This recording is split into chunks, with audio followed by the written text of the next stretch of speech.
اب دیکھیں مرکز کے اندر کیا ہو رہا ہے، مرکز کے اندر ایک گروپ آپ کا جہانگیر ترین کو ٹارگٹ کر رہا ہے، دوسرا بیٹھا ہوا وہ فائنانس منسٹری کو یا ایگریکلچر والے کو یا کسی اور تیسرے کو دیکھ رہا ہے، سیدھا کھلم کھلا ایک دوسرے کے اوپر الزامات لگاتے ہیں. تو آپ کی گروپنگ جو ہے نہیں، وہ میں آپ کی اسلام پارٹی کی آباد کارکردگی کے کو بارے متاثر میں کر رہی ہے. ندیم، میں اسلام آباد کے بارے میں تو کچھ نہیں کہہ سکتا، لیکن میں آپ سے یہ کہتا ہوں کہ یہ جو 20 لوگوں کا گروپ بنا ہے جو آپ فرما رہے ہیں،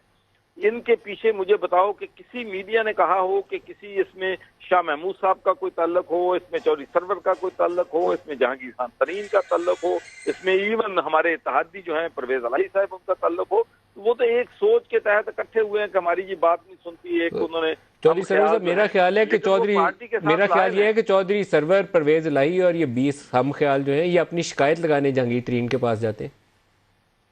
جہانگیر ترین کے پاس تو میں کبھی نہیں شکایت لگانے کے لیے گیا، لیکن یہ میں ضرور کہتا ہوں کہ آج کل جہانگیر ترین سے تعلقات جو ہیں وہ بڑے اچھے ہیں، اور میں سمجھتا ہوں کہ تمام جتنے بھی پی ٹی آئی کے لوگ ہیں ان سب سے میرے تعلقات جو ہیں اتنے کبھی اچھے نہیں ہوئے جتنے اب ہیں.